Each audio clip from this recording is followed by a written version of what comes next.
Good afternoon once again. Welcome to our second post-match press conference for the match between Malawi and South Africa, which has ended 4-1 in favor of South Africa. Coach, congratulations on the result and obviously for qualification. What did you make of today's game and what does it look like ahead of for the semi-final? Thank you very much. I think one can then say the first hurdle is done. We wanted to come out of the group stage and at the same time win all our games, which is something that we have done. And also we wanted to see ourselves scoring goals just so that the kids get used to scoring goals. So we are well aware that we are going to the semi-finals and we'll be playing Comoros, if I'm not mistaken. So it's all about going back and playing against Comoros. And like I indicated, we really love to see ourselves qualifying for AFCON back-to-back. And these poor lads, they really want to emulate the other team. So at the moment, we can then say we are in the right track and we want to see ourselves qualifying for AFCON. Thank you very much, Coach. I will invite questions from colleagues. Just introduce yourself and ask a question.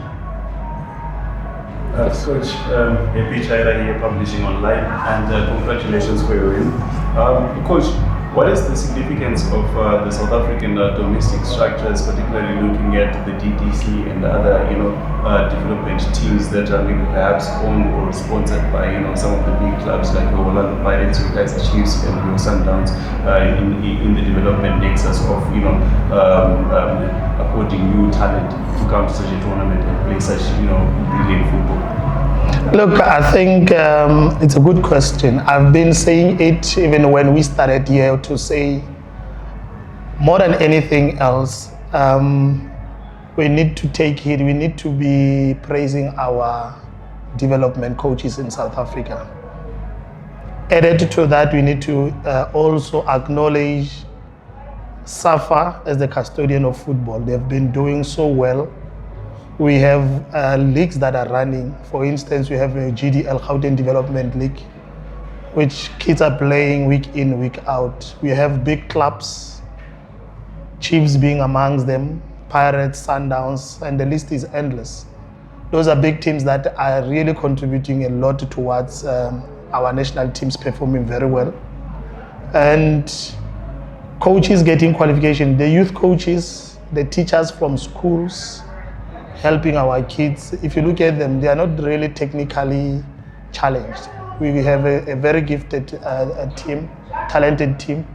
And all what you just said now, the development structures that are there, they played up for us to be here, they played a very significant role. It's a huge role that our coaches in development that are bringing in. Mine is just to put it together and introduce the country philosophy at this level, which for me, yes, one will say we did not have enough time to prepare. But because we have good coaches from youth, from development, and the structures are there, this helps and ease the challenges and the pressure that we have.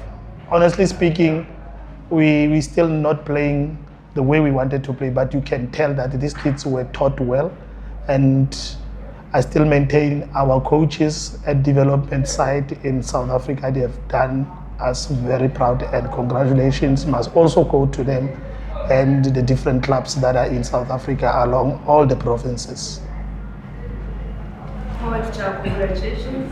Elizabeth from COSAFA. Have been beaten champions Zambia and also Malawi, who are contenders for this tournament by not only a goal but more than 2 goals. Where do you get your side? Are you now contenders for the title? And also facing Comoros in the semis, who are considered not to be the powerhouse of COSAFA. How challenging is it going to be for the side? When you're in football and working with kids like this, as young as they are, puberty stage, and one will then say, let's go back to the fundamental factors of performance. This is where you say you have worked with the technical aspect, the tactical aspect. But in a game like this, where you know that the Comoros, like you rightfully said, they are not powerhouses. So you then say, how am I going to work on this one? You then say, let me work on the mentality of the players. Nothing we take for granted, because there is a target for all of us. We said we want to go to AFCON, qualify for AFCON. So we cannot take Comoros for granted. They are not there by fluke. They might not be known for football, but they are very strong. I've seen them. So it's all about going back and make a thorough analysis and execute it properly in the game of play of the game.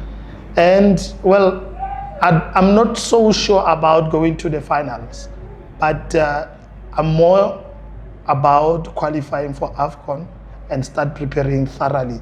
If we can qualify for AFCON, I'll be very happy, and I think the country will be very happy to have the team qualifying back to back for AFCON. That will be a great achievement, considering that we are having a good development in the country.